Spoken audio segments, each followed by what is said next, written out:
Okay guys, so today is Tuesday. So in this video, after some thinking and contemplating, we have decided to not, oh look, it's TomTom car. But we have decided to not run the turbo like how we had it pictured in the previous video. I'm just going to Caterpillar of Charlotte right now. We're going to buy some longer studs, flip the manifold up. That will save us time in having to get that will save us some time in getting the bung welded in the charge pipe, and we're not kind of like gluing together that charge pipe from the turbo to the intercooler. It's going to let us run the one that we already know works perfectly and fits, and it's what we order all the pipes to make the downpipes. It's just going to work together better all around. So that's what we're doing right now. It is now 3:27. Got off work a little early, finished up, knocked out some repairs. So we're good to go on that. Once we get done there, we're gonna run back up to Midgets and start knocking her out and pulling it back apart for the 7th time. So, all right guys, catch up with y'all here in a little bit. On the road, in this box, we've got our new studs and bolts. And in this bag, we have our injector install kit from the guys and gals over at Pure Diesel Power. They are pretty much my go-to because they do keep a lot of like little miscellaneous stuff you may need, and also, I mean, just basically anything you need, they will have it. If you need to rebuild your starter, call them. If you need a bushing for this, they call them. Garrett Shields and everybody else over there runs that place phenomenally. They're really got pretty good pricing on everything too. I think I had like $23 in getting this 2-day. I think the actual install kit itself was like $8 or $16 or something. But so I mean, they got really good pricing. I love doing business with them. This is not a sponsored video of anything. This is just me basically helping you guys find where to get parts for a decent price, because I know some of you guys may be on a tight budget, some of you guys may have no budget.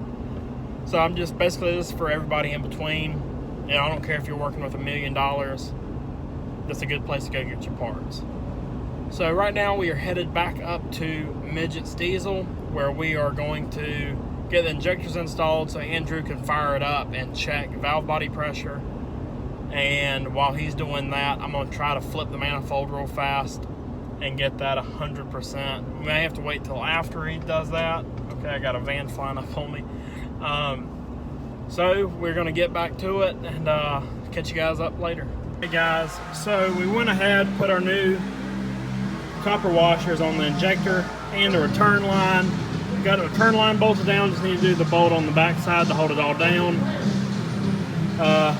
So as far as whenever earlier I pulled these off in the few videos back, I said they kind of felt like in a bind. Come to find out, it's this number 4 line. As you can see right there, I've actually loosened it up so I can get on the pump side. So I got to push that back into the clamp whenever I go to tighten that down. But this thing is about ready to fire, guys. Just got to put the trans fluid back in it, put the intake back on it, and put some, well, we don't have to for it to idle, but put some clamps back on the charge pipe off the turbo, and obviously do 1 and 3 on the pump as far as injection lines. That should be it, guys. We'll have it fired up here in a minute so we can check all the pressures. Alright guys, so we ended up finding a downpipe in the shop to work with our kit so we don't have to get one made, which is a big lifesaver. Just got to actually buy one to replace that, guys. He is getting a hood stack, so we're good on that. Stopped by Customs by Biggin, got us a bung welded in. So the only thing left for tomorrow is feed and drain, clamp the exhaust, clamp the charge pipe, nitrous, and a few little miscellaneous stuff here and there, but we are good to go. So we were for sure gonna make it. Here, I'm gonna show you guys the shifter setup. So here's the shifter setup. As you can see, it just barely clears the dash. Comes back, click, click, click. Goes all the way forward. We're gonna have lock up and overdrive, purge, and the actual kit. So that is gonna wrap it up for tonight. We actually are gonna try to talk into PJ into maybe letting him borrow his radials. So Bruce better be careful. That's all I'm saying. I mean, we might break this thing, but we are for sure gonna do our best to put on a show for everybody. But all right, guys, it's getting late. Still have not eaten dinner, and it's 9:30 or something close to it. So, all right, guys, catch you later. All right, guys, so today is Wednesday. Quick little thing I forgot to mention last night. We actually ended up not flipping the manifold.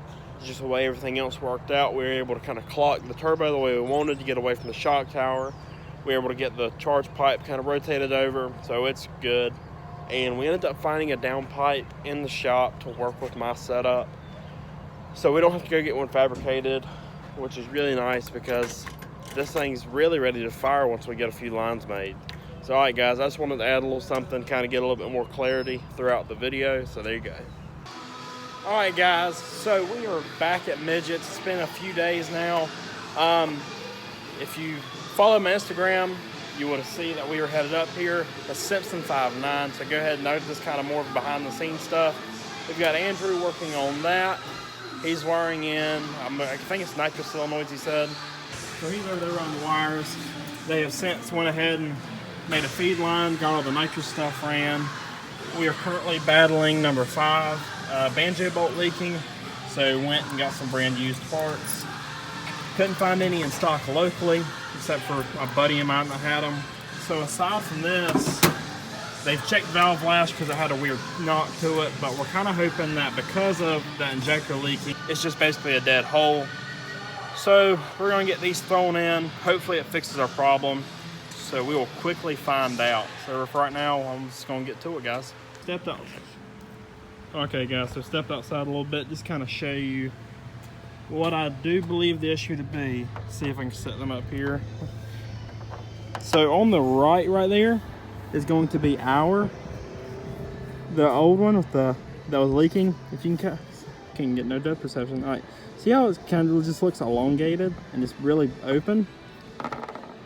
This is what it's, oh yikes. Oh wow, it's not, there we go. See how that one's more clean? So what we're really hoping is basically that somehow this bolt got stretched. I mean, it's clearly stretched. Not only can you tell in the hole, but the actual threads don't line up to any of our other bolts. And the one I replaced it with went right in, no questions asked. And even was able to reuse the washer. It actually wasn't even crushed. It's like the bolt was already compromised or something, and it just immediately started stretching. So Andrew's finishing wiring the solenoids. He's got the main kit plumbed in, which is all we really need, but it would be nice to have our purge open. That way, bottle gets too hot, we can actually dump some of that pressure off so the solenoid will open. Because I cannot remember the proper term, but basically say you've got a garage door and you've got X amount of force pushing that garage door to where it's kind of bowed. Not quite, but it's just got pressure on it. It won't open.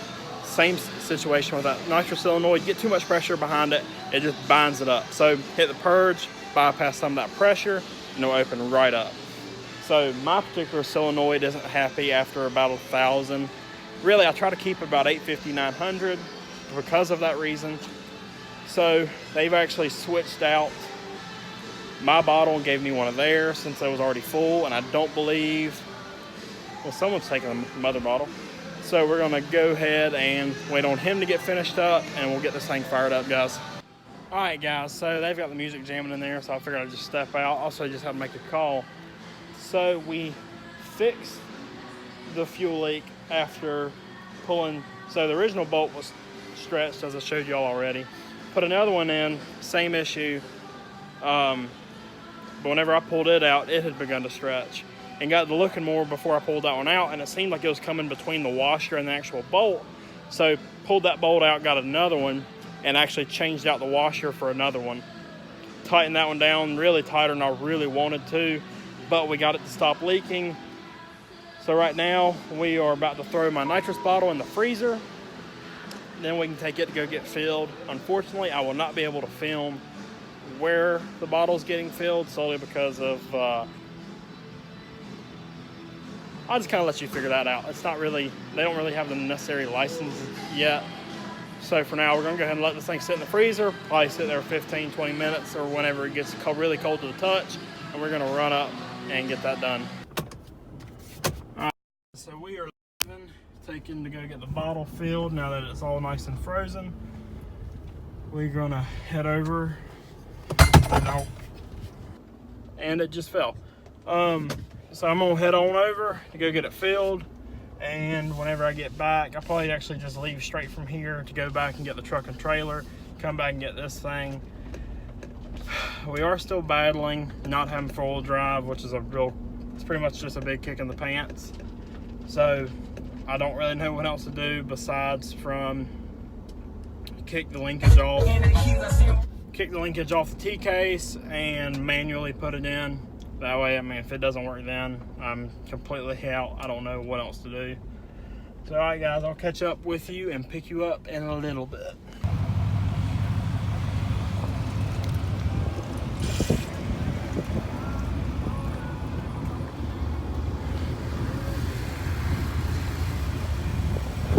Well, guys, we are currently on the hunt for a -6 line for the mother bottle so we can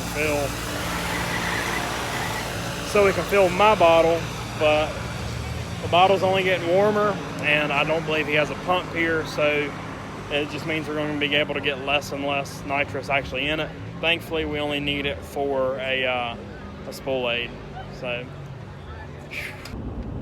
alright, guys, so a little bit of time has passed. We have since left Mooresville, got back to the office, had Shelby, the girlfriend, bring us some McAllisters to eat, get some food in us. It is now 10:08. We are heading back to where we left the nitrous bottle. Gonna go ahead and get that picked up and paid for, and then we're gonna leave there, head back to Andrews over at Midgets, pick the single cab up, go ahead and get it loaded up, take everything back to the office. Everybody else actually does have work tomorrow, aside from me. So you're gonna try to get it kind of parked out of the way of everybody, because we will be coming in behind them. Excuse me. And so the goal is to be up there by about, I don't want to be in there any later than 10, so that'd be us leaving up here at about 8:30ish. So I feel like it's pretty doable. I just got to get my battery charger, throw some new oil in the generator, and we'll be good to go on all of that. So, all right, guys, I'll pick you up here in a little bit. Well, guys, got the bottle picked up. I believe he said he was able to get about 10 pounds in it, which is more than enough. And also got a text from Andrew. He said he got full drive working the single cab, so that's good. They are actually still at the shop. They are actually building RevMax's UCC truck. So, golly, this thing's heavy. I forgot how heavy these things get. So, they are currently doing that.